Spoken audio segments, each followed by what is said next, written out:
Thank you guys for coming. Thank you for joining us. I'm happy that Community Options is able to host this training in the PADD Council. I appreciate all of your passion for people with disabilities. I'm Allison. I think all of you know me. I'm the executive director in the Lehigh region. I think everybody here is from ComOp, if I'm not mistaken. Don't think I need to explain who we are. Our presenter, Dr. Al Condalucci, which I was pronouncing it incorrectly, I think, the first time. Al Condalucci, he's been an advocate and a catalyst for building community capacities, has leadership in understanding social culture and human services.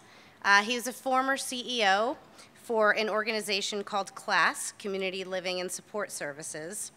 He holds a master's in social work and a PhD from the University of Pittsburgh, and has authored, I think you said 8 books. 8 books. Today, Al will be discussing social capital, the power of relationships, isolation, and loneliness. So, welcome, Al. Thanks so much, Allison. Thanks. Thank you guys for coming out this afternoon and being a part of this conversation. We have a little bit of a smaller group this afternoon, and what we want to do is examine the work we do and really think about how we might be able to make adjustments, make changes, and whatnot in getting better outcomes for people, right? And Allison was very kind in the introduction. I've been involved as an advocate in disability issues virtually my whole life.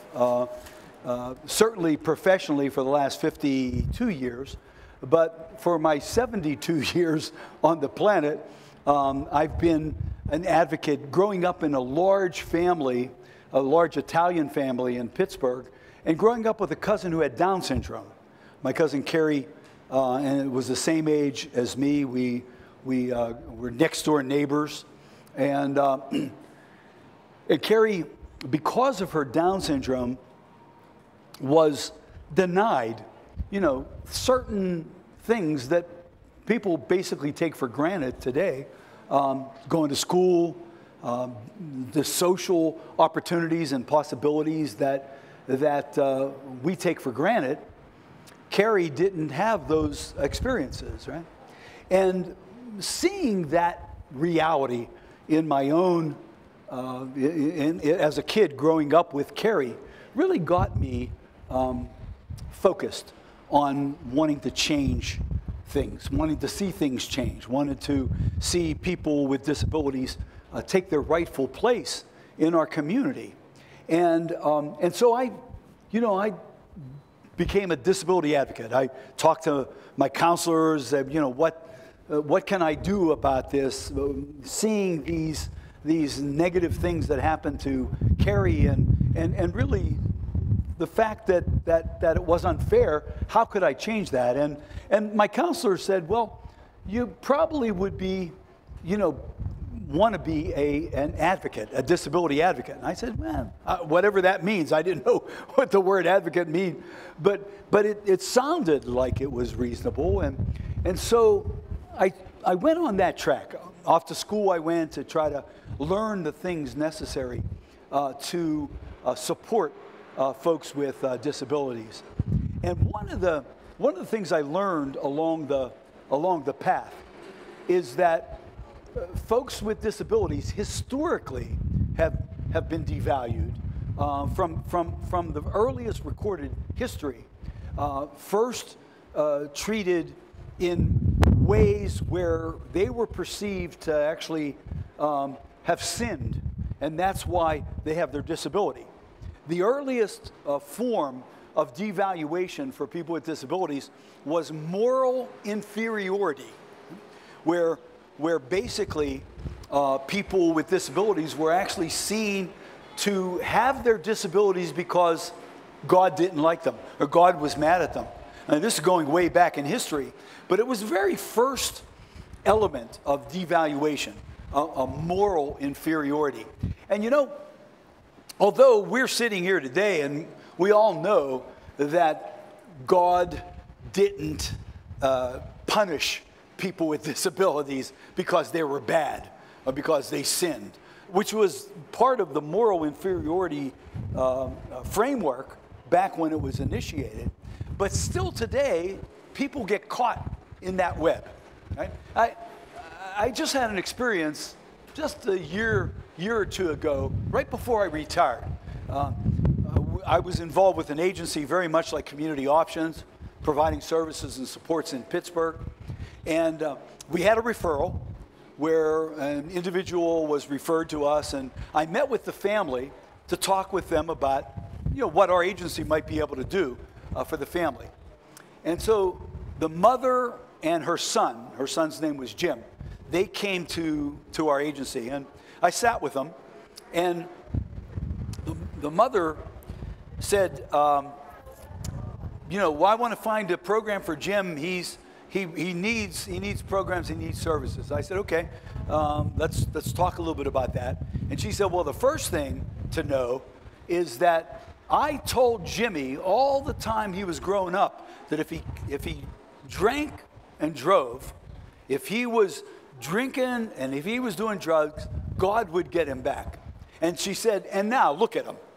And she, you know, he's sitting there in a wheelchair. And the mom was basically implying that Jim had his disability because God was mad at him for drinking and driving or whatever was the emanation of his disability. So that moral inferiority is the very first element of devaluation.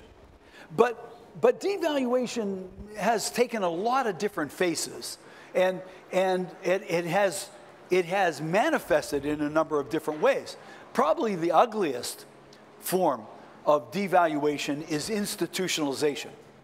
And we were just talking over lunch, Diana and Lacey and I, about institutions like Pennhurst that existed, and many still do exist around the country, around the world, where people with disabilities are basically warehoused.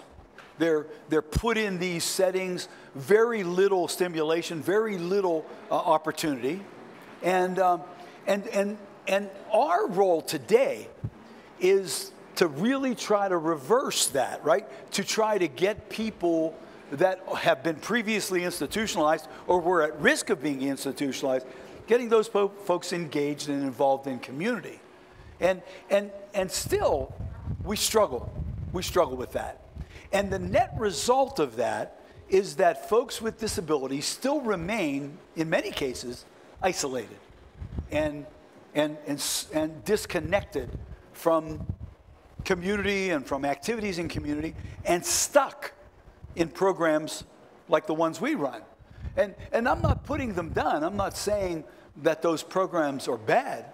I'm just saying that there's more we should think about doing, because loneliness and isolation are serious issues. And I wanted to frame a little bit of that with you. I have a PowerPoint that we're going to use with some of these concepts, and then we might do an exercise or two to examine some of this. But this notion of loneliness and isolation really are tied to this very first question, right? What do people want? What do people you serve want from you, from your agency, from your facility? What do they want? And if you look at this list, it's reflections that I've had in asking people that very question that I served over the many years that I've worked in the field, right? Asking families, asking people we serve, what do they want? And if you stop and just be with that question right now with people that are in your home or in your facility, and you think, what do they want, right? And if you look at this list, it captures how people have answered that question to me right? People want to be active in the community. People want to do things and go places. Now, obviously, we find ourselves in a pandemic, and that has an effect on what we can do and where we can go. But that effect is going to begin to recede, and the pandemic is going to be behind us at some point. And so we're going to find ourselves back with that question. How do we get people engaged in community? How do we get people involved? People want to be productive, right? They want to do things that matter. All people want that, by the way. Not just people with disabilities, but all people want to be productive. We want to do things that count, that matter. And I think you and I are lucky to be involved in this field, because I think we see, in some cases, the fruits of our labor, right? We see people getting the opportunity to be out and doing things maybe that they've never done. But most people don't really feel good about their jobs. Most people, think about your friends and how they feel about their jobs, right? However, human beings want to be productive, and we need to be productive, and consequently, if we don't feel productive in our work, we then try to find other ways to be productive. People want to do things that matter. All people want to be treated with dignity and respect. I've never met a person yet that says, hey, disrespect me. I'm okay with that. All people want to be treated with respect and dignity. People want to stay in their communities. People want to be able to get around their communities, go places. People want to have friendships, right? Those are things that people want from us at our agencies, right? And there's nothing, dramatic about this. You've known this. You know that this is what people want, and you know that this is what you want for yourself and for your children, right? This is a human sort of a thing. This is what we all want. However, we know that some people don't have opportunities for those things for whatever reason. They don't get a chance to participate. They don't feel productive. They don't feel like they matter. They don't feel like their life counts. Right? And that feeling really begins to set in and start to have negative effect. It really creates a sense of loneliness, a sense of abandonment, a sense of that I don't belong or that I'm not important. Right? Now, we know that when people are isolated or disconnected, when they don't involve themselves as much in community, we know that these bad things can happen, right? For anybody, you, me. This is not a disability-specific thing. This is generic. That people who are socially isolated feel excluded. They feel alienated. They actually more sick days, more depression, more sleeplessness. All of those things are associated with people who feel socially isolated or feel like they don't have access to their community and to people in their community. And there are groups of people who are at greater risk of these things in our society. Right? The elderly. In fact, the AARP, the American Association of Retired People, AARP, the largest advocacy group for elders in our country, maybe in the world, they've identified social isolation as the biggest problem that elders face in the community, social isolation. It's the #1 problem that AARP has identified. And they've begun to really study it, to look at it, to think about what happens when people are isolated. Right? And I'm going to get into a little bit of that data in a minute. But we also know there are other groups of people, not just the elderly, people with disabilities, in our case, those of us associated with community options, know that the men and women you support have less connections in the community than you do. And I mean, that shouldn't be surprising to any of us here. You know that folks have less connections. Right? But it's not, again, just people with disabilities. The poor, folks that are economically disadvantaged, are at risk.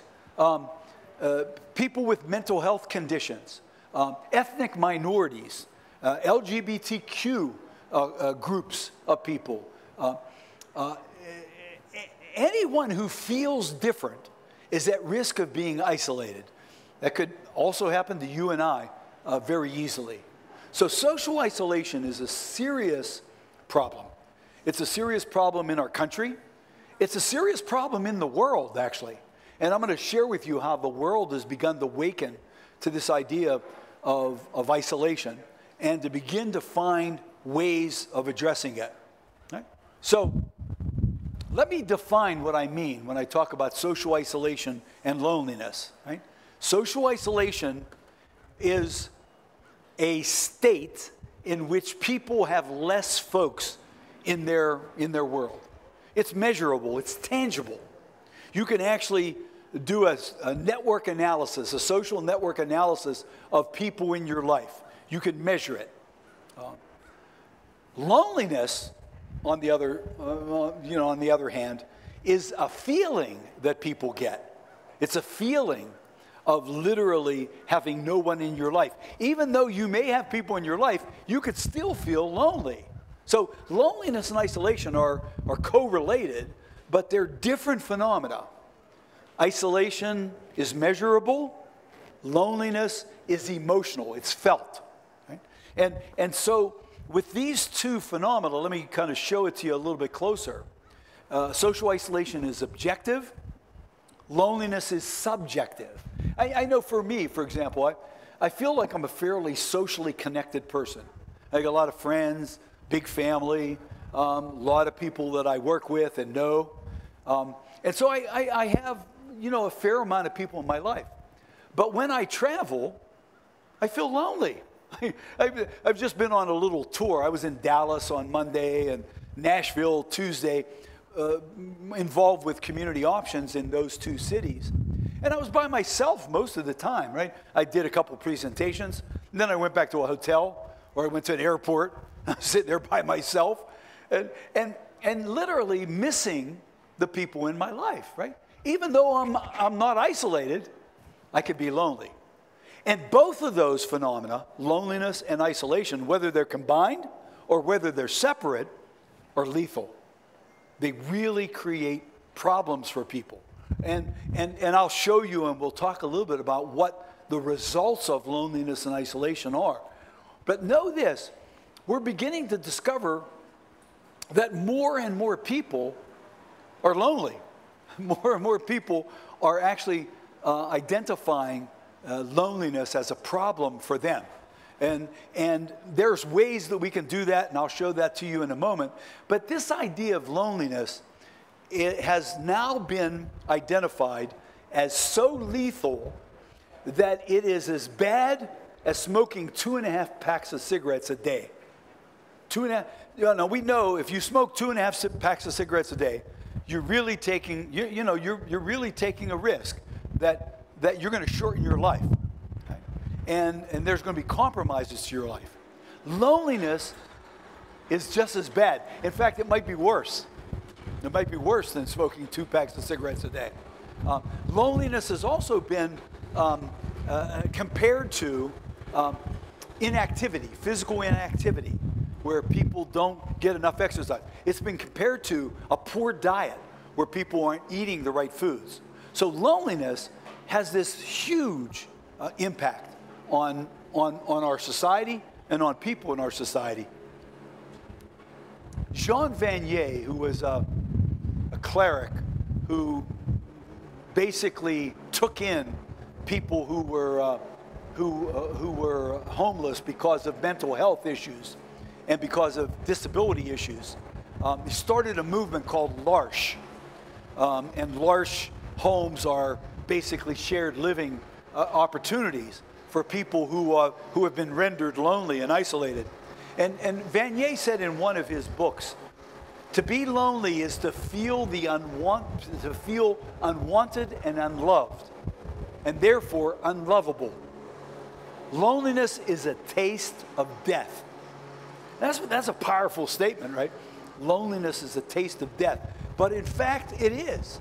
And if somebody is in a state where they're lonely or where they're separated out, the results are dramatic. I'm going to show you them. One of the things that has been studied with loneliness has been survivability, right? Life expectancy. And a study was done at Brigham Young University, a great school in Utah, where they looked at 308,000 individuals over 7.5 years, some as long as 20 years, but at least 7.5. So it was called a longitudinal study, which is a study that goes over many years. And what they discovered is that those with social relationships, people who had relationships, had a 50% greater likelihood of survival. 50%. That is face-slapping as statistics go. 50% survivability likelihood. And again, it's comparable to quitting smoking or other risk factors to life expectancy, such as obesity or physical activity. Now, there's also a cost to loneliness, and loneliness is expensive to our society. It's expensive to our community. And a study was done in 2020, just last year, out of Harvard. And what they discovered is that isolation adds almost $7 billion a year to the cost of health care. $7 billion just for people who are isolated. So, you know, even from a civic point of view, if you think about isolation, you say, wow, the cost, not only is it going to be lethal to people, but the cost is unbelievably prohibitive. So literally addressing loneliness and isolation creates greater possibility for survivability and for costs. Now, some of this can be actually personalized. Julianne Holt-Lundstad, who was the primary investigator in the Brigham Young University study, said that simply living alone or in an isolated place may be just as harmful to your health as feeling lonely. So we're beginning to see this interwoven sort of complementary phenomena between isolation and loneliness on people. Right? Now, I'm speaking to this generically because men and women with disabilities fall immediately in the risk group, in the high-risk group of being lonely or being isolated. But there's a biology around this that's equally fascinating. And the biology is this. If you go back to the way human beings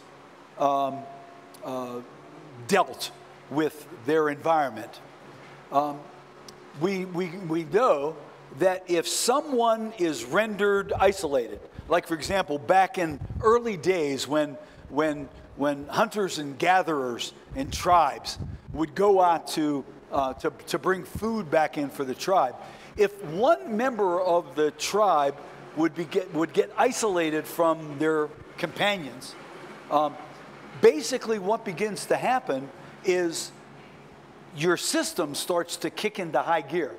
Your inflammation system, your respiratory system, your circulatory system, your nervous system, all of that kicks into high gear. In fact, let me give an example. I'm sure this has happened to you, because I know it's happened to me. Say you're at a meeting or at a conference, and you're at a hotel, you're attending a conference, and in the night you go out for dinner by yourself. Now you go out to dinner, and you're coming back to the hotel from dinner, and it's dark, and you're walking by yourself, right? And you start to get a little bit nervous. You're by yourself. You hear sounds. You can hear somebody maybe behind you. You hear noises.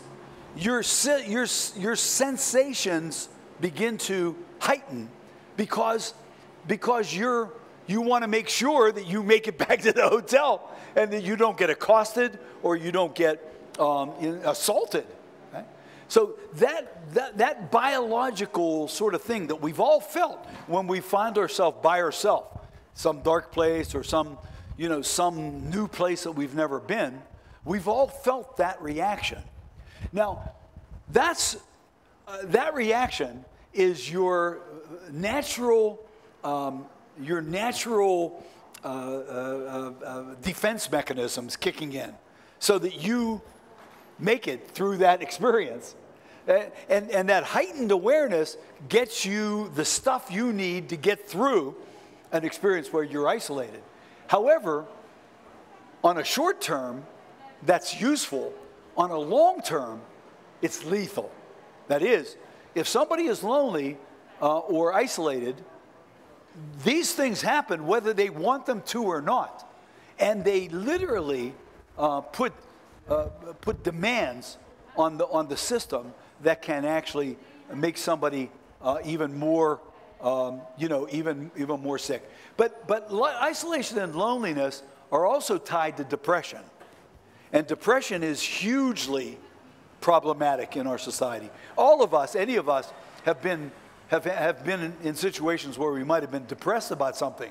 Something bad happened, we're bummed out about something, and we feel depressed. So we know depression can ebb and flow. But with loneliness and isolation, depression is even further exacerbated. Right? And depression increases heart variability, releases adrenaline, leading to cardiac arrhythmia. And so there's a negative piece to how your system deals with isolation and loneliness. And most of the time, you don't even know it. Right? This is happening involuntarily, and you don't have any control over it. So if you're lonely or if you're isolated, these things happen regardless of your effort to try to stop them from happening. Right? They're involuntary. So isolated people have disrupted sleep patterns, altered immune systems, higher stress hormones, increased heart disease by 29%, stroke by 32%. In all, it accounts for 30% higher risk of dying within 7 years. Isolation and loneliness. So these things are not only terribly lethal for you and me, but they happen to people we support as well. Right? And that's really the core reason we're talking about this. Is what do we do about this? What do you and I, what can we do to try to lessen the loneliness and isolation of the men, women, children with disabilities that we support? Hear this. The New York Times recently reported that since the 1980s, the percentage of Americans who say they are lonely has doubled since 1980, who say they're lonely. And to that end, I want to do a little exercise with you, or at least introduce you to an exercise. So if you can, do you have a packet of information in your book? Why don't you get it out, the packet of information? I'm just looking for mine. Brenda, can you get me a packet? Oh, here, there's two. Oh, there. Okay, great. Thanks. Did I? Great. So we have a packet of information of some things we're going to go over that you could take away with you. But on this issue of loneliness that we're talking about right now, I want you to turn to the first page in this book. Okay? The first page in the book. And here you'll see a survey that was developed in 1968 to measure loneliness, to measure it, to actually get a sense of how lonely are people and who are the people who are lonely. And this scale has been used since 1968 around the world. And it's a scale that essentially identifies some issues and then asks you to rate that issue in your life. Right? So you look at the first question. I feel in tune with other people around me. Okay? Now, there are 4 options for you to answer that question. You could say, I never feel in tune with people around me. I rarely feel in tune with people around me. I sometimes feel in tune with people around me, or I often feel in tune with people around me. Right? So you have 4 chances. We call that a Likert scale in social research. So you look at each of these questions, and then you answer them as best as you can and as honest as you can about how you feel. Now, know that any kind of a measure of loneliness is a moment in time, right? So if we did this test right now with you, it would just be a moment in time of what's going on in your life right now. And maybe your mom's sick, or maybe you just had a breakup in a relationship, or maybe someone you love died. That may impact how you answer these differently than maybe you would answer them a month from now or a year from now. So when you do social science research, it's kind of like a moment in time of where people are at. Now, if you do this test all the way through, and we're not going to do it right now, I want you to maybe think about doing it later today, though, or tonight, and just to see where you score.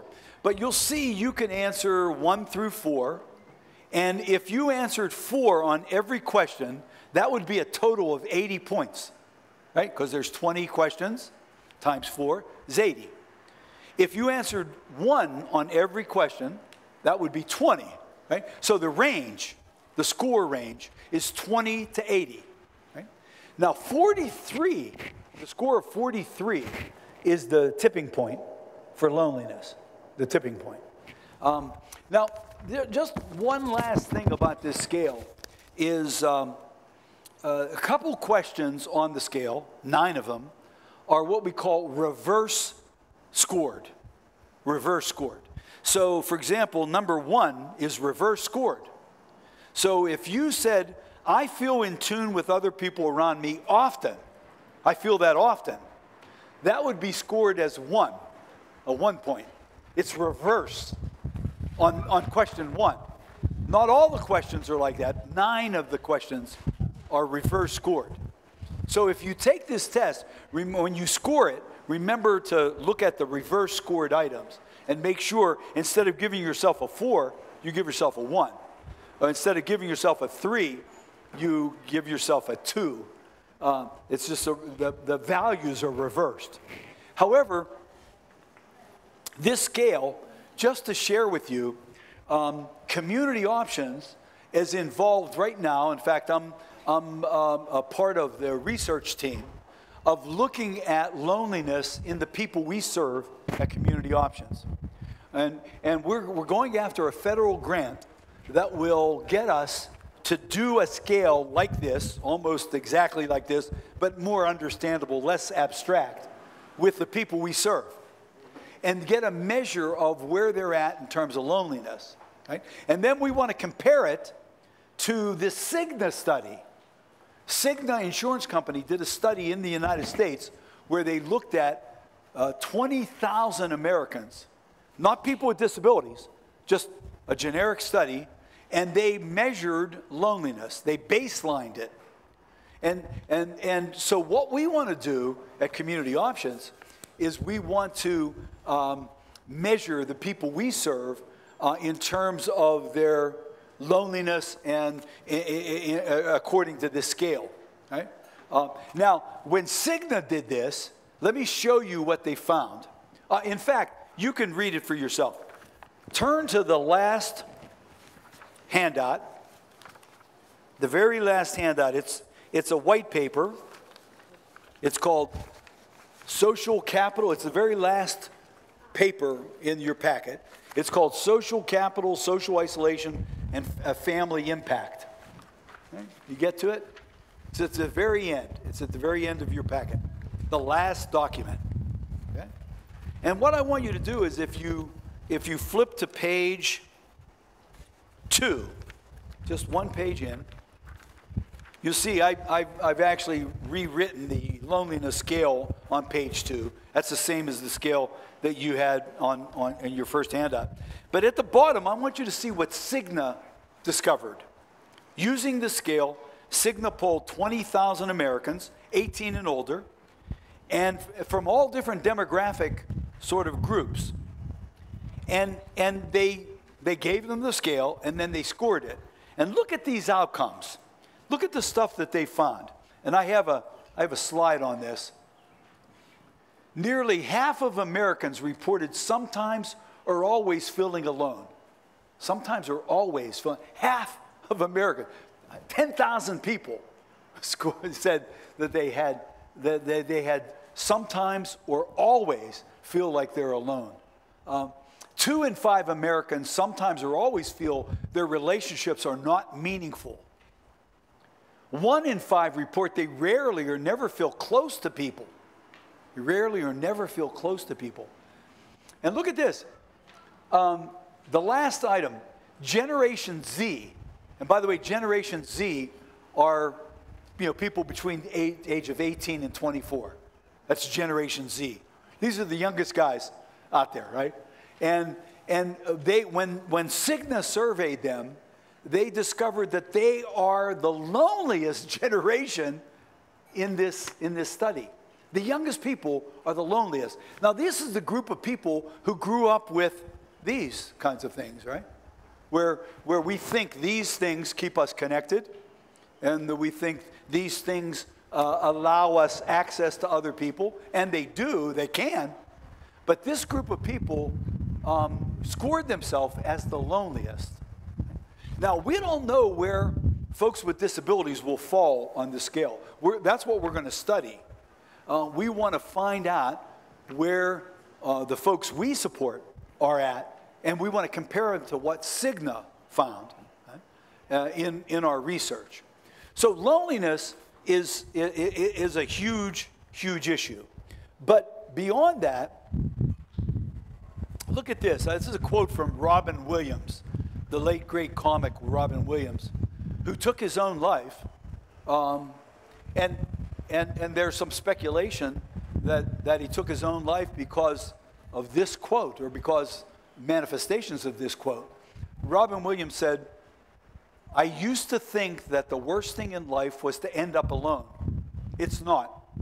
The worst thing in life is to end up with people who make you feel alone." That's a really powerful reflection. And what we've learned about Robin Williams' situation is he had a disability that was emanating, and it was going to be debilitating.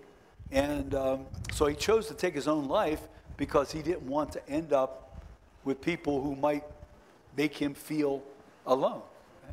Now, those of us in this room who direct support, we're with people all the time who are oftentimes socially isolated, not as connected, don't go as many places, don't do as many things.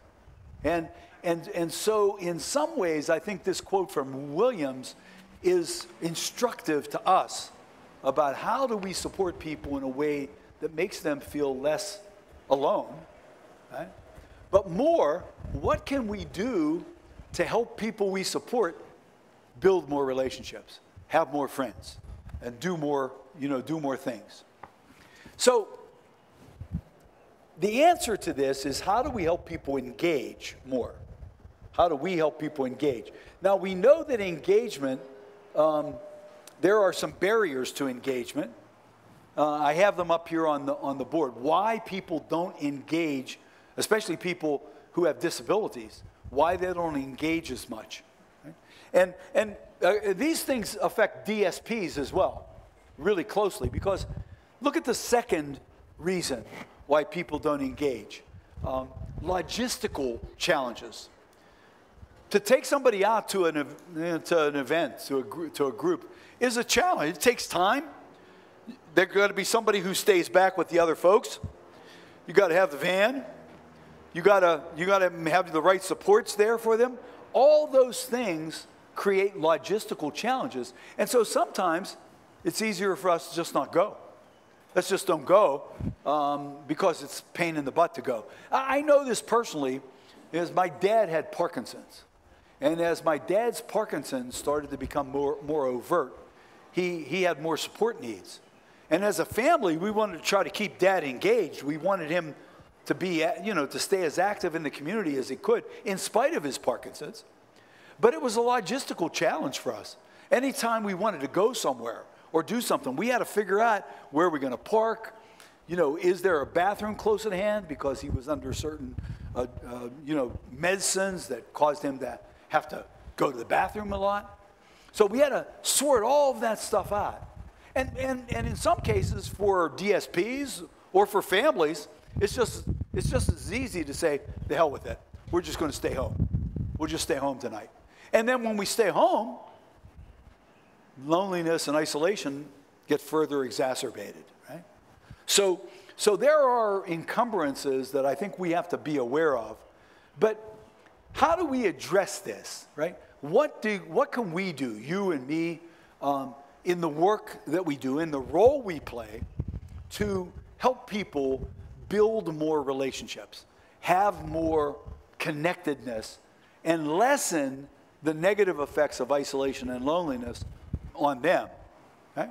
And so, in some ways, we have to understand that there are two sort of avenues to what we can do. One is a micro avenue. That is, we can do things with people we serve. We can do some role play. We can actually do some community mapping. We can think about things. We can coach folks that we support in terms of the things they'll have to do when they go in the community. So there are micro things we can do, and there are also macro things we can do. That is, how do we make the community more receptive? Is there things we could do to help that happen, right? So this micro, macro are two avenues to social change.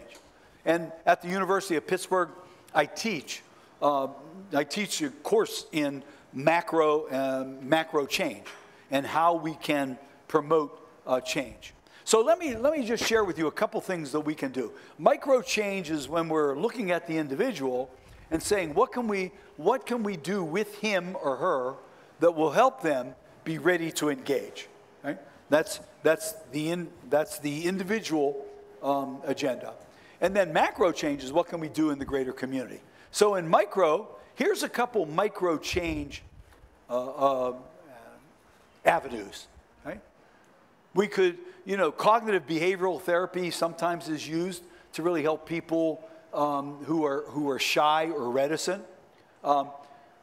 Social fitness exercises, opportunity to practice. I know Community Options has a Positive Options program that Samantha runs, right? And the Positive Options program is a type of social fitness exercising, right? It's something that people could do to sort of practice. When I get out there into the community, what's the best way for me to navigate through that? We could also do cultural profiles. Now, a cultural profile is an inventory of how someone functions, or not how they function, but an inventory on what a person might like or care about or be interested in. Like, for example, I could do a cultural profile on you. I could sit with you and ask you, questions about what do you like to do? What do you care about? In fact, let me do that. What do you like to do? What are you interested in? What do you find intriguing? What would you like to know more about? What are you interested in? Beyond work. I'm outside of work now. I'm just kind of thinking as a person. What do you like? What sports, hobbies? Yeah, I love tennis. You love what? Tennis. Tennis. Yeah.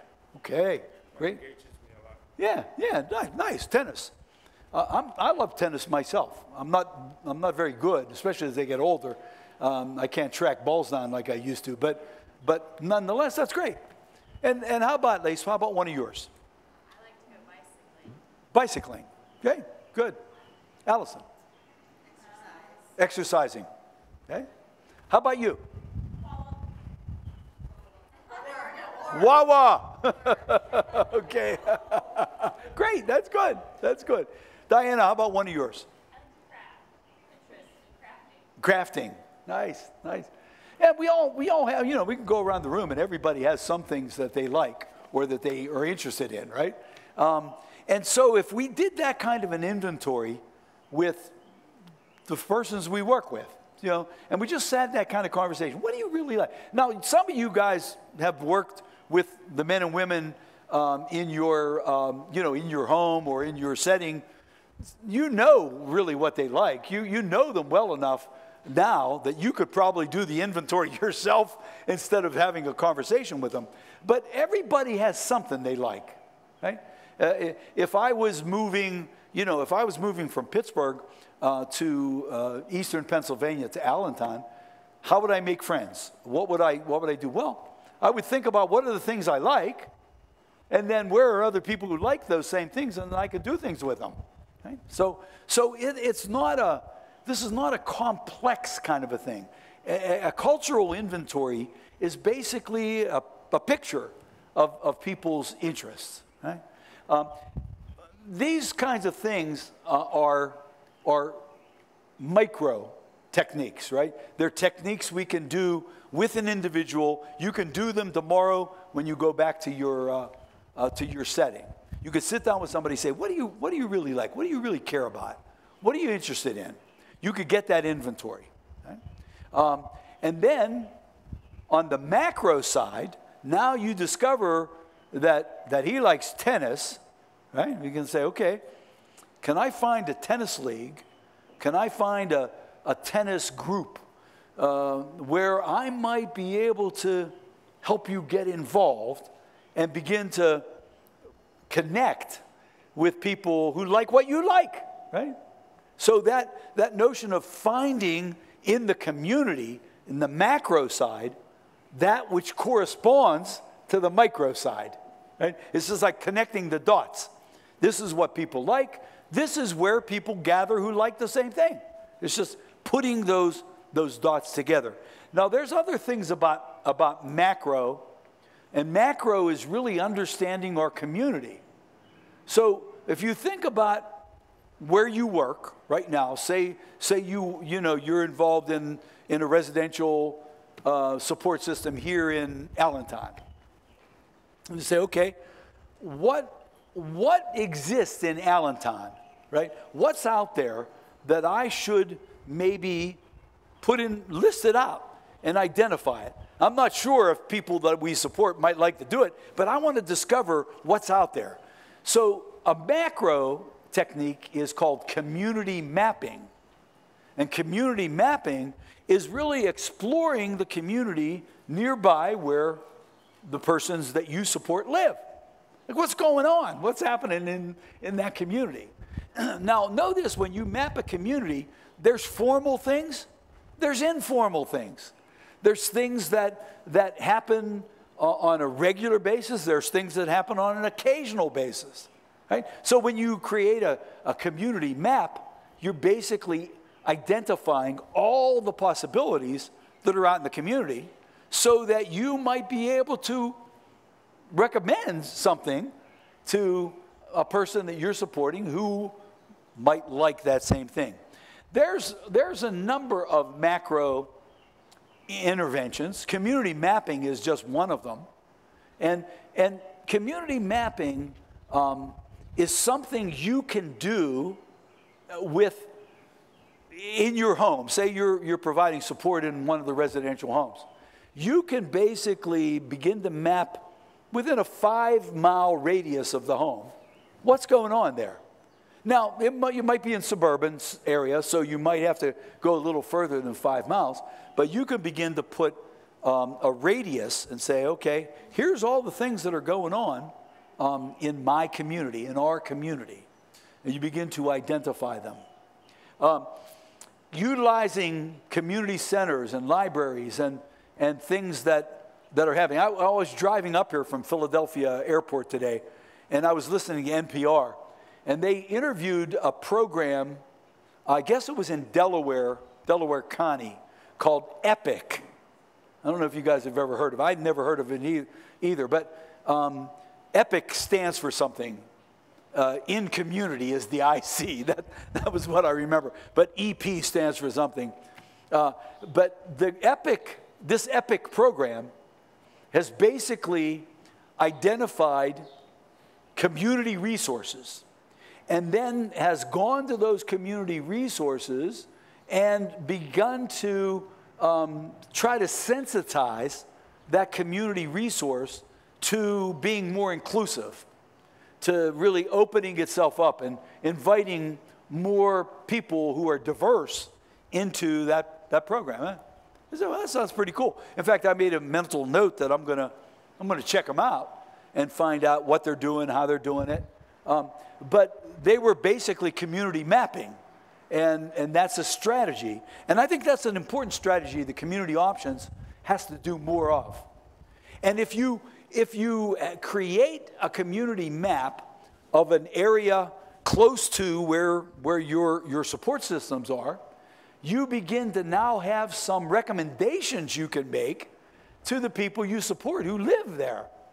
Have you ever thought about this, this group that gathers, at the rec center around A, B, or C, well, whatever it might be.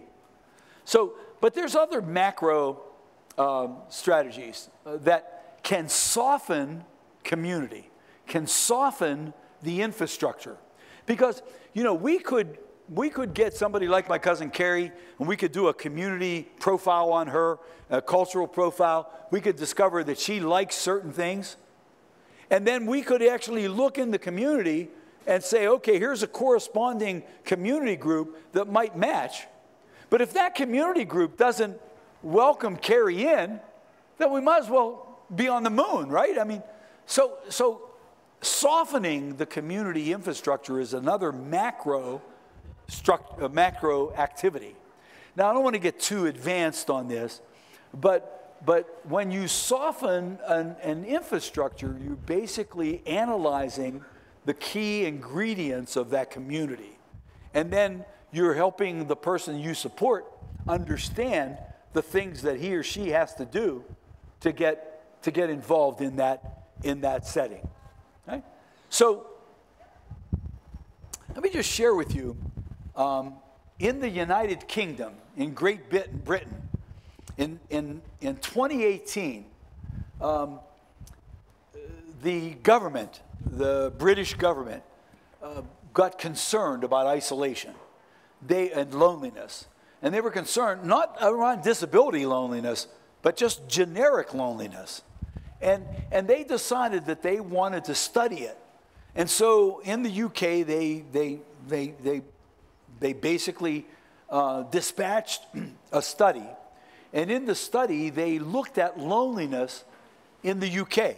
And they went all around the Great Britain, and they surveyed people. They used things like the UCLA scale, and they had conversations with people. And they discovered that loneliness is a huge problem in the UK. And part of it was that people didn't admit that they were lonely. Because they felt if they told somebody they were lonely, they would look like they were weak, or that they were inept, or that they weren't cool, or whatever. People hid their loneliness. And we think that actually is happening in the United States too. We think that people just aren't admitting they're lonely because they don't want people to think less of them. So they just, no, I'm not lonely. Yo, I'm happy as hell. No, yeah, I don't need friends. I'm okay. But when they drilled down in the UK, they really discovered that loneliness is such a serious problem that they literally created a ministerial office to deal with loneliness. An entire office that reports to the Prime Minister about loneliness. It's almost like if President Biden would create a new department in federal government to deal just with loneliness. And that department secretary would report right to President Biden about loneliness in America. It's hard to see something like that happening in our country, but in Great Britain it did happen. And so this ministerial group began to do things. And I'll show you some of the things they started to do were social prescriptions. They actually got doctors to write prescriptions for people to do things in their community.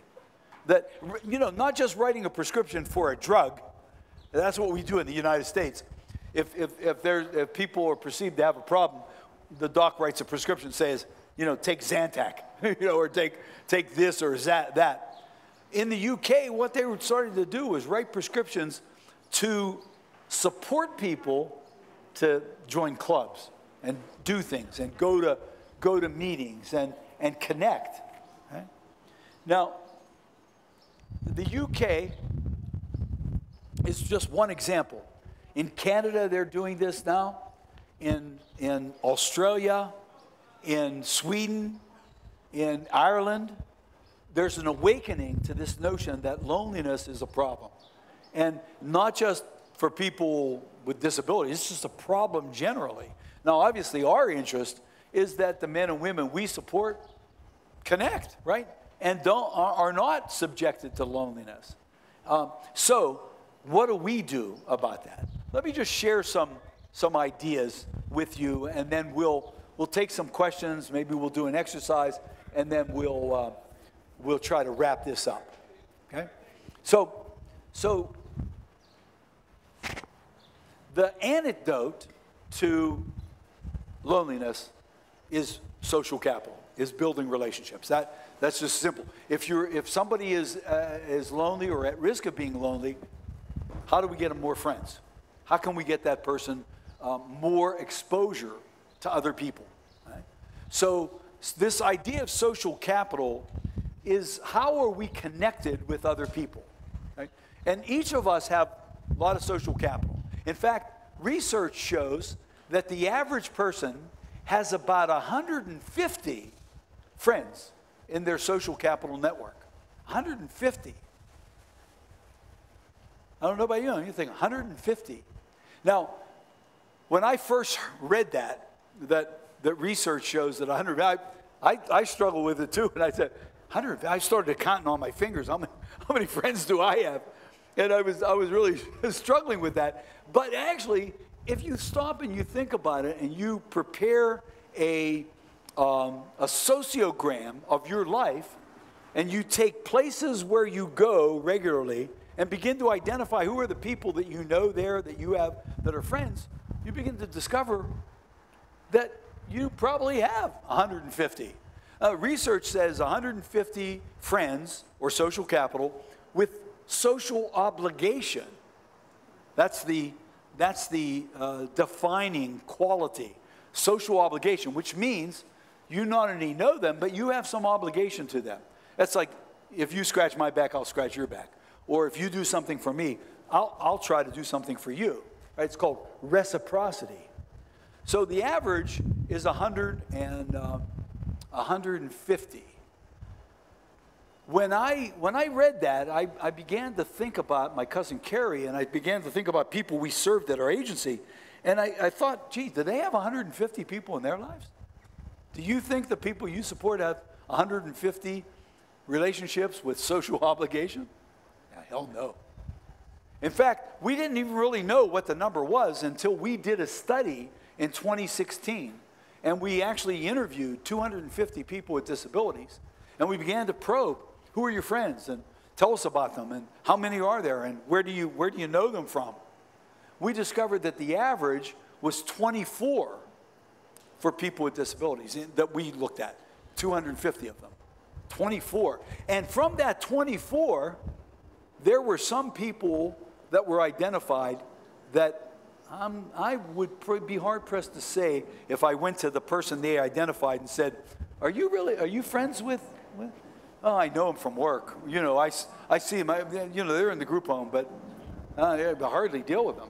But yet, the persons that we identified, in fact, they identified a full third of their social capital network as staff who are paid to support them.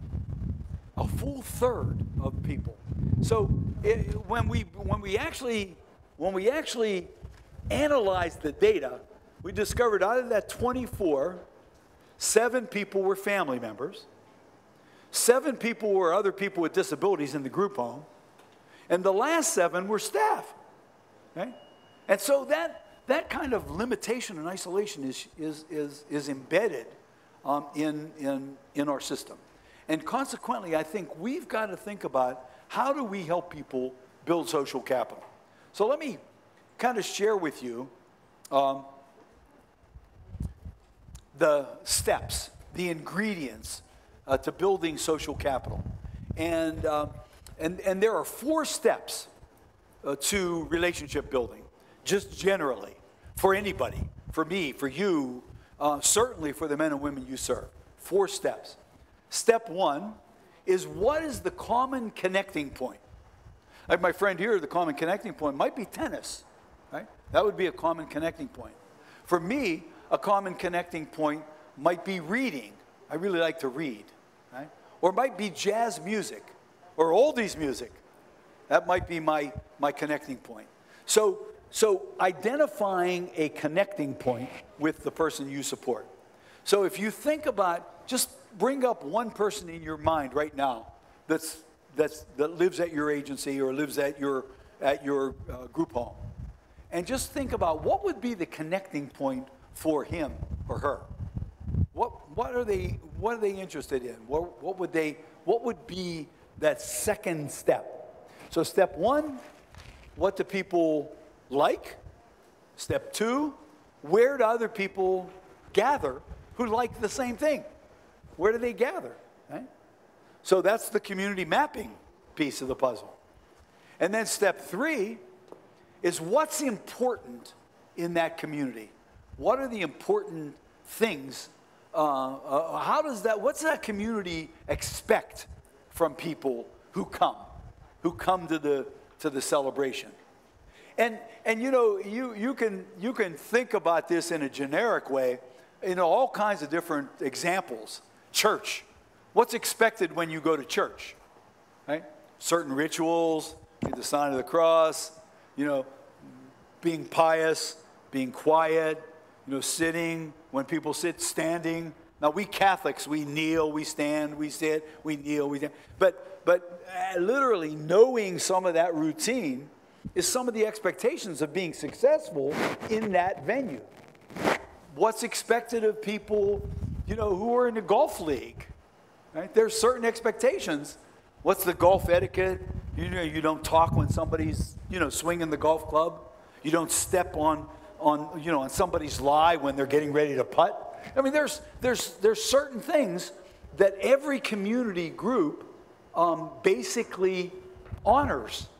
The community group says, this is really important to us. Right? I was once at a baseball game. I was in Minneapolis to make a speech, and so I went to a baseball game the night before my presentation, and I was by myself. I went into to the ball yard, and I got a cheap seat, up in the upper deck, and I was sitting there just sort of watching people. And now there's rituals and etiquette at a baseball game, right? There's things that you got to think about doing that are going to be consistent with what people expect. So there's one thing that happens at a baseball game. In fact, it happens at every sporting event. Right before the event starts, it's a ritual. What do you think I'm referring to? What do you think? The National Anthem. The National Anthem. It is a ritual that happens from a Little League game all the way to a professional game. And when the National Anthem is going to be played, there's ritual around that too, right? Ladies and gentlemen, please rise. Right? Gentlemen, take off your hats. I mean, there's all these kinds of things that are expected of someone if you're going to be accepted in that venue. So the notion of thinking about A, what do people like? B, where in our community do people gather who like this? C, what's expected of them if they go there. If they go to the gardening club, if they go to the movies, if they go to this or they go to that, what are the expected kinds of things? And then maybe coaching and preparing folks. But the most important ingredient is the fourth ingredient, and that is, who is the gatekeeper? Who is the person that can actually open the gates, say, come on in, welcome, join us, right? They open the gates and invite somebody in, right? So the gatekeeper is a strategy that I've written about. You have a couple papers that explore it in this handout. But finding the gatekeeper becomes the challenge. Who are the people that will open the gates? How will you know them? Can you approach them? You see, you can't help somebody you're supporting getting in. I'm supporting this gentleman into a tennis club, right? Tennis group. And so I find a tennis group, it's near him, and we talk a little bit about, here's the etiquette, the tennis etiquette. And there is tennis etiquette, right? So we coach him a bit, and now we're ready to go to the tennis group, right? And I'm not a member of the tennis group. I'm a DSP supporting him. So we get to the tennis group, and what do we do? Do I walk in and say, hey, tennis players, hey, everybody, tennis players. This is my friend here, John. He's got a little bit of a problem. He's never really been in the tennis league, but he really likes tennis. And won't you like him too? Won't you accept him? Right? I can't tee that up, right?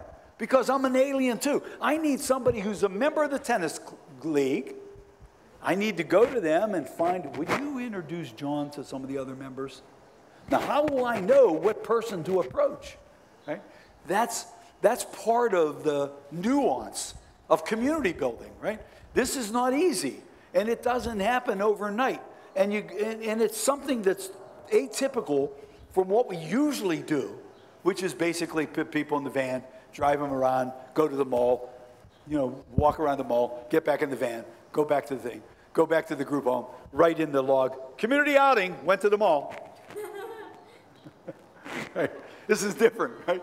We're talking about a very, very focused kind of an agenda to get this man involved in a tennis league so that maybe he can make some friends. Maybe he can build some new relationships with other people in the tennis league. We don't know if that's going to happen or not, but I guarantee this.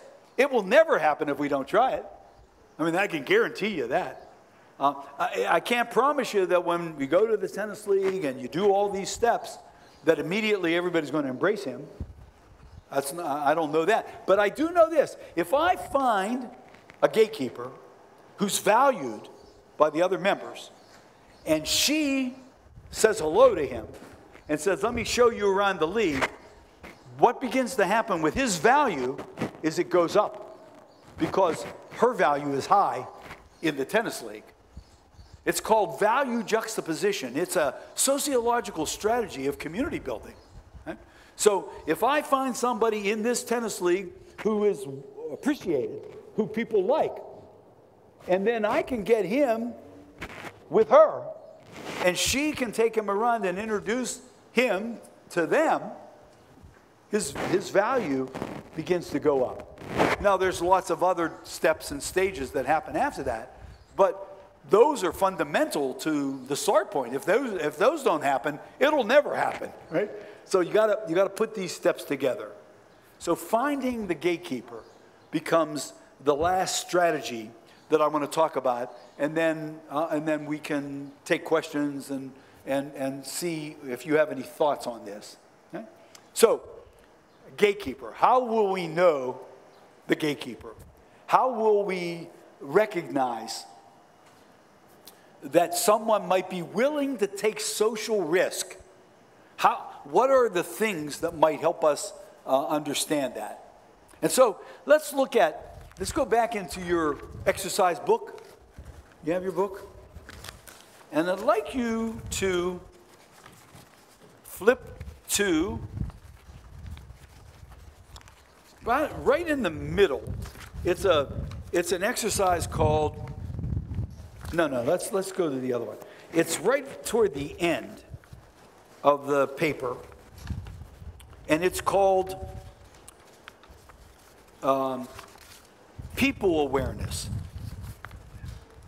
People awareness. You find it? It's right before that last. Yeah, here it is. People awareness is right before the. Yeah, you got it. That's good. It looks like this. Yeah, good, good. Okay, now if you look at this listing, it has 40 variables, 20 on one column, 20 on the other column. Okay? So what I'd like you to do is I'd like you to go through these 40 items and check off the ones that you think are reflective of you, right? That you think apply to you. For example, look at that upper one on the left, precise. If you're a precise person, check that. If you're not precise, leave it blank. If you're cautious, check that. If you're not always cautious, don't check it. All the way through, every one of them. If you're talkative, check it. If you're not, just go on. Popular, entertaining, spontaneous. These are all descriptors. Human behavior descriptors.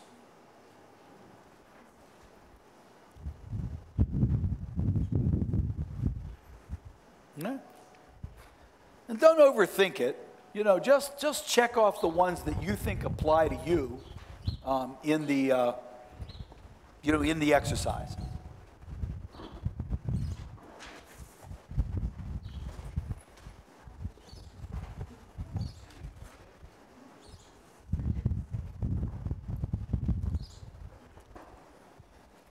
Now this, as you're doing this, let me just for the purpose of time, let me explain that this is a little exercise that looks at left brain, right brain behavior.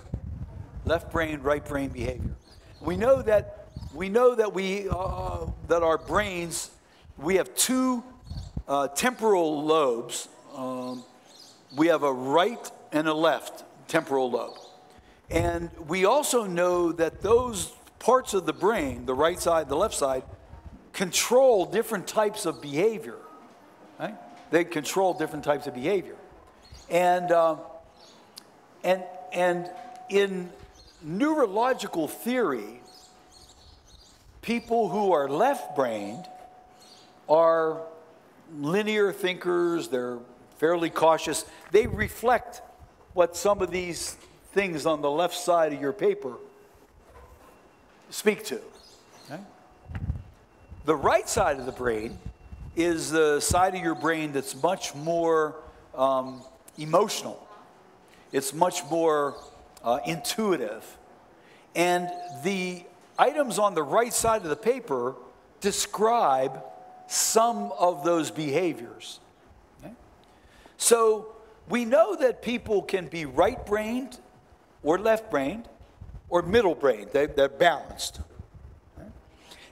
And this exercise is simply, if you count up how many check marks you had on the left side of your paper, count up how many check marks you had on the right side of your paper,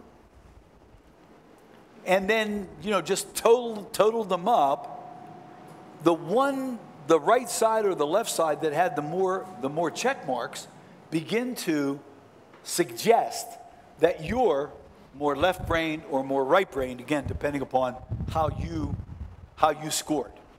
Okay? So you're just taking the ones you checked and tallying them up, counting them. So maybe you had on the right-hand side, maybe you had 10 things out of both of those segments. And on the left side, maybe you only had 5 things checked. Well, that shows a right brain influence. That shows that your behavior manifests more from the right side of your brain than from the left side. Now, if you had 7 and 7 on each side, that's kind of a balanced brain, right? Your left side, your right side, kind of functioning more from a balanced perspective. Right? So how many people had more check marks on their right side? On their right side. How many had more check marks on their left side? How many people had exactly the same amount of check marks on both sides? Anybody? Okay, nobody. Okay, well, yeah, good. So the right brain, left brain, middle brain. Now, the reason I just did this little exercise with you is that when you're looking for a gatekeeper, so let's go back to the scenario. I'm at the tennis group, and I'm helping my friend try to get connected into the tennis group. And I discover, I watch the behavior of these other members, and I notice that Lacey is showing more of these behaviors. She's more talkative. She seems a little more trusting. She seems more charming. She's, a little bit more methodological. I see these things in her behavior, thinking maybe I'm going to approach her and ask her if she would be willing to introduce my friend to the other group members. Right?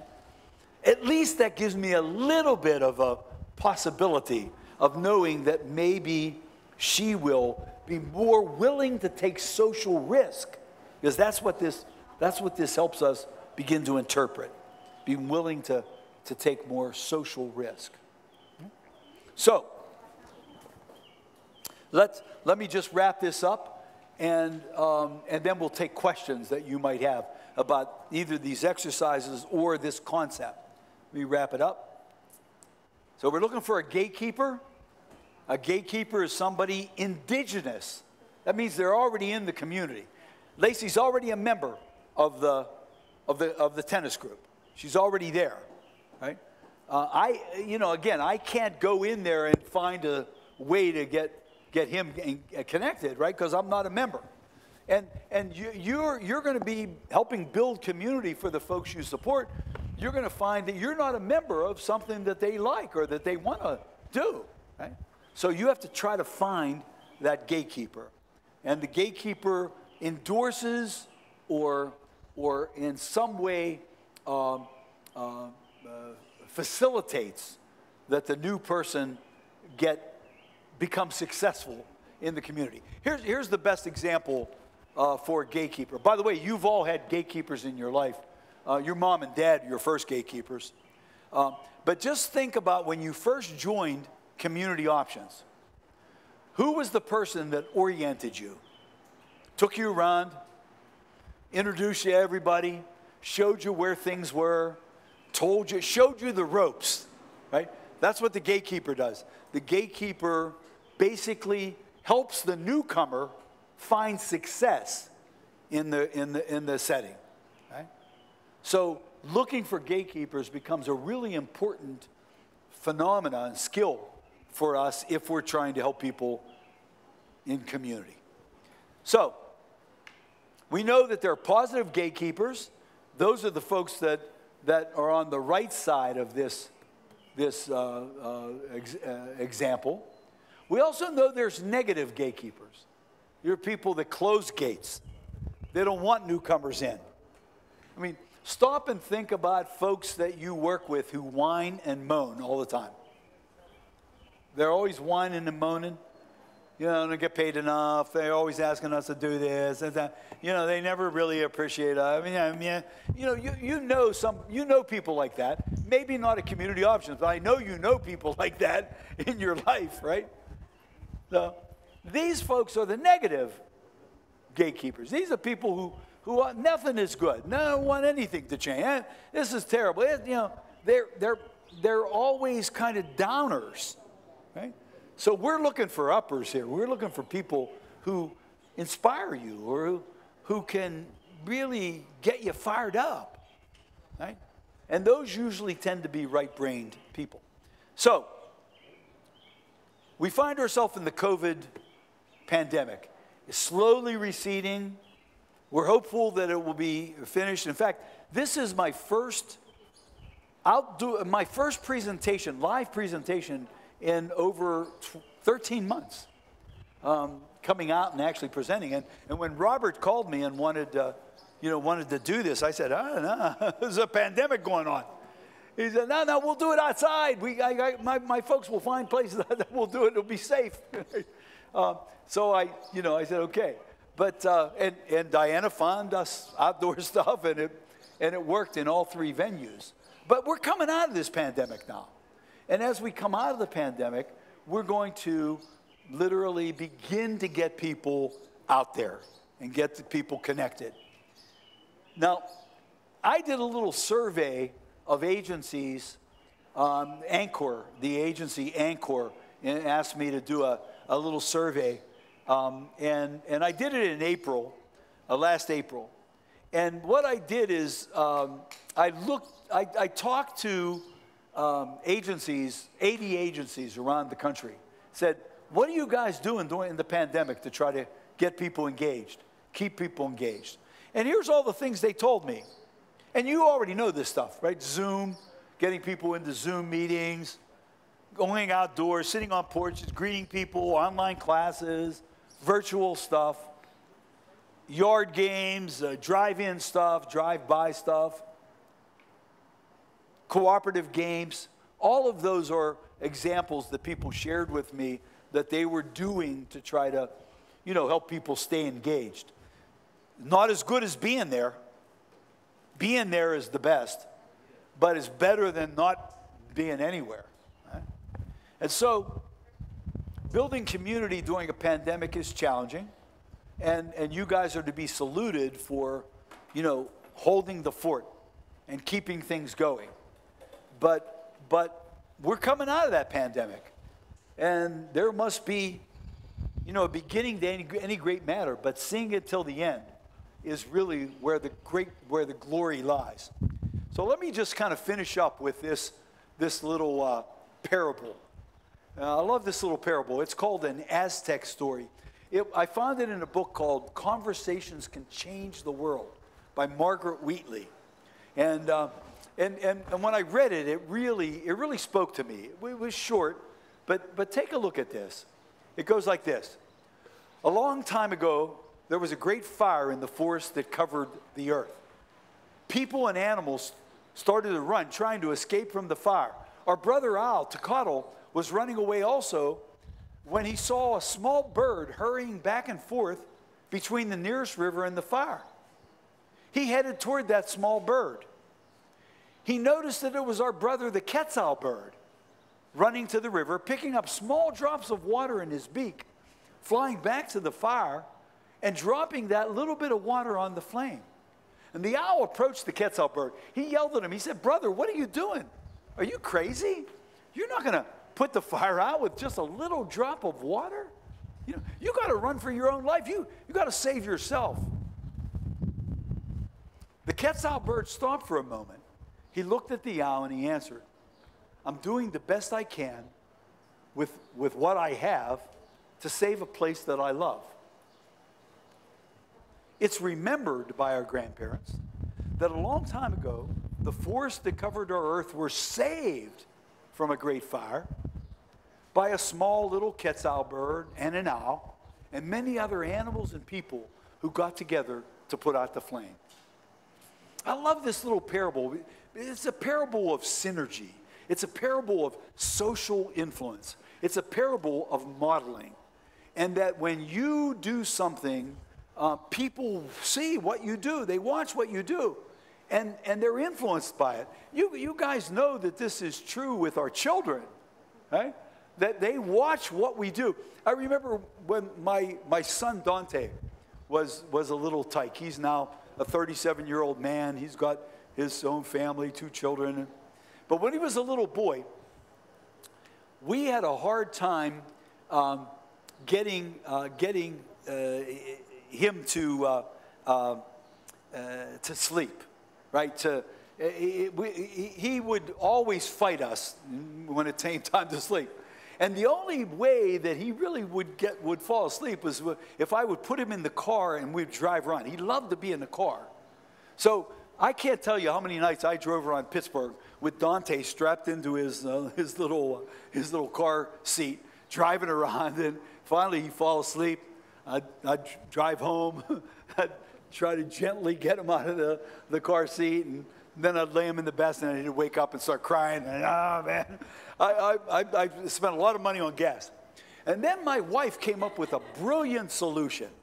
She found a little thing called the dashboard. It was a little toy that looked like a car, right? It had a steering wheel, and it had a radio, and the radio actually worked. And it had a little glove box. You could put things in the glove. You could put little cars in the glove box.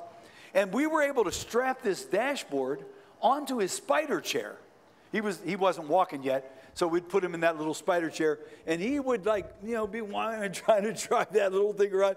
And he would use so much energy that he would fall asleep.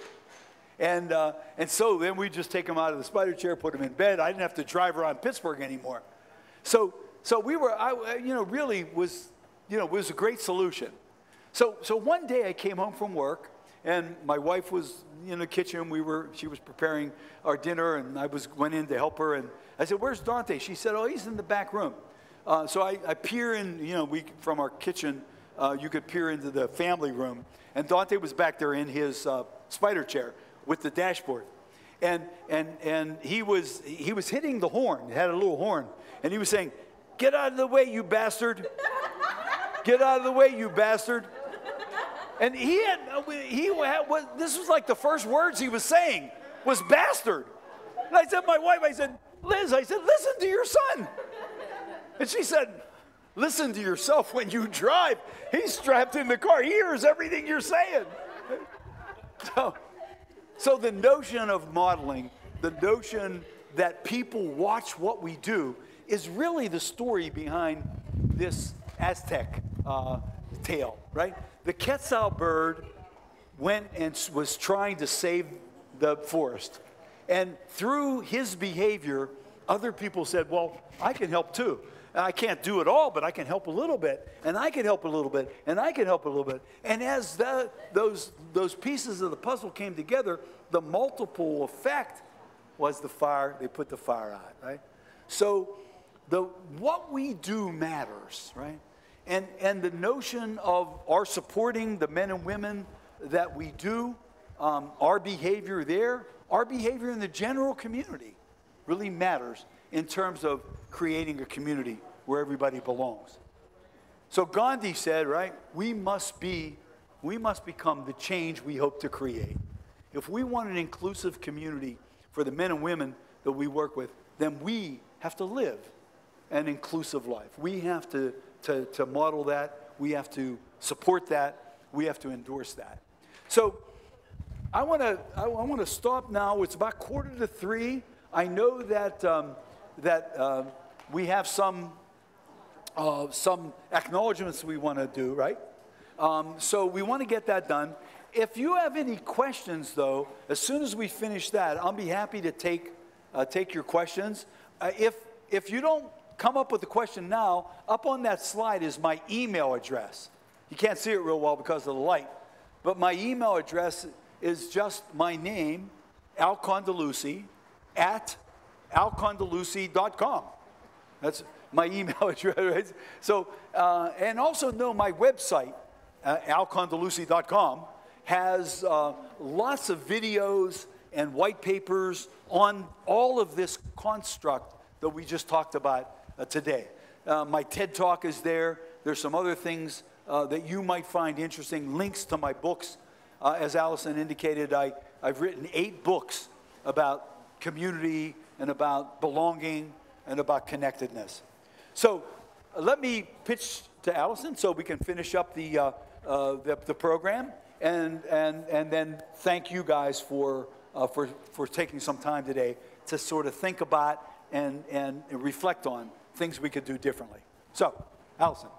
Thank you for that amazing presentation, Al Condalucci, not Lucci. So I did want to acknowledge, with the assistance of some of our individuals that live in our homes, we chose 5 outstanding DSPs to be given an autographed copy of Al's book, one of Al's books, Interdependence, and also to be put in a drawing to win 2 plane tickets, round-trip plane tickets to anywhere in the United States. So they will be chosen tomorrow and notified via email. Unfortunately, well, all of the recipients were here during our morning session. One of our recipients is here for the afternoon session, and that is Chanel Fonville. Come back up, girl.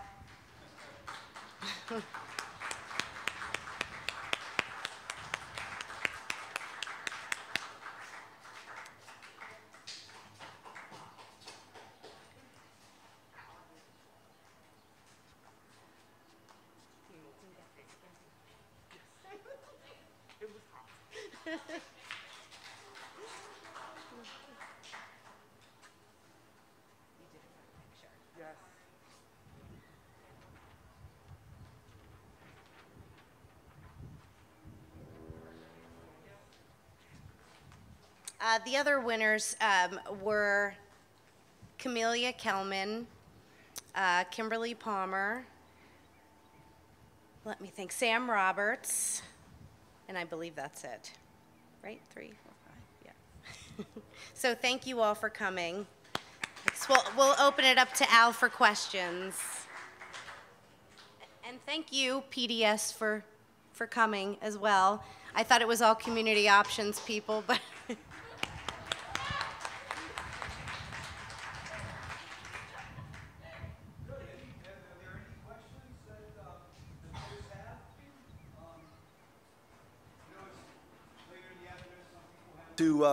to drive back to their venues. I don't want to try to, I don't want to, shoehorn any questions out. But know that I'm open at any time to questions or reflections that you might have, and know that I'm also working with Community Options on a couple other projects. So, hopefully we'll have an opportunity. We're doing an RFP on a loneliness project, loneliness study. And we're in the process of getting that RFP out next week.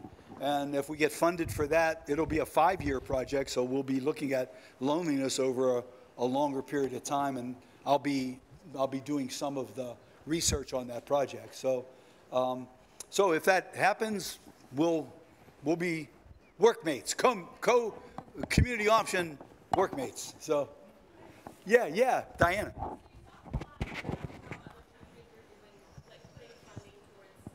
Yes. So I guess from your insight, do you think other countries have it figured out a little bit better with supporting mental health, isolation, but also supporting people with disabilities? Absolutely. So like, which one would you say is doing the Yeah. best job?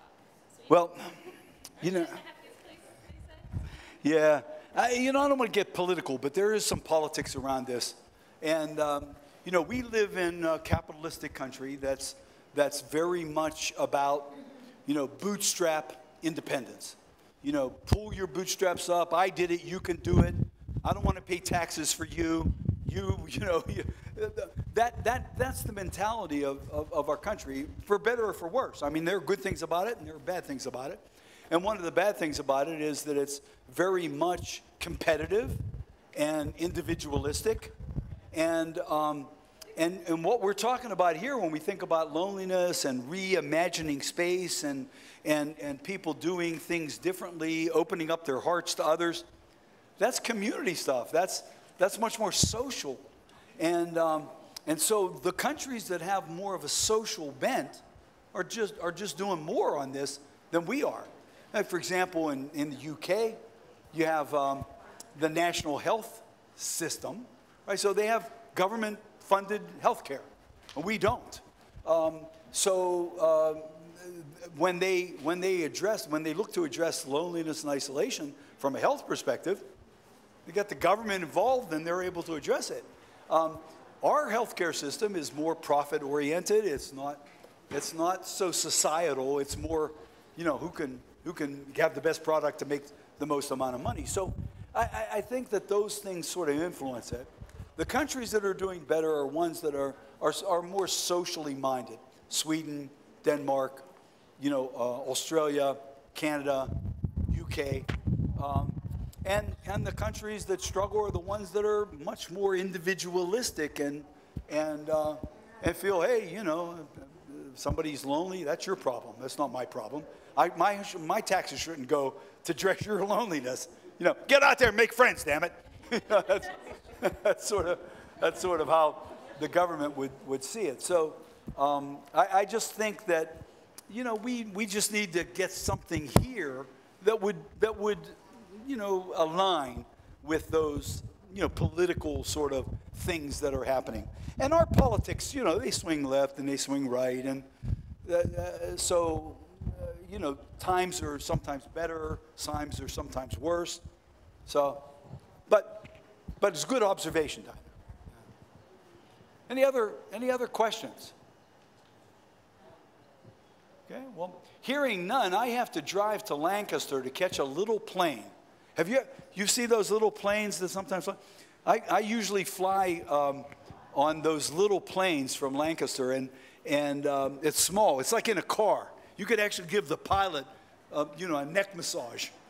you're like sitting right there with the pilot, but it's inexpensive, and the timing works well. But I have to drive all the way to Lancaster to get it. So I'm going to have to pull out so I can make this flight.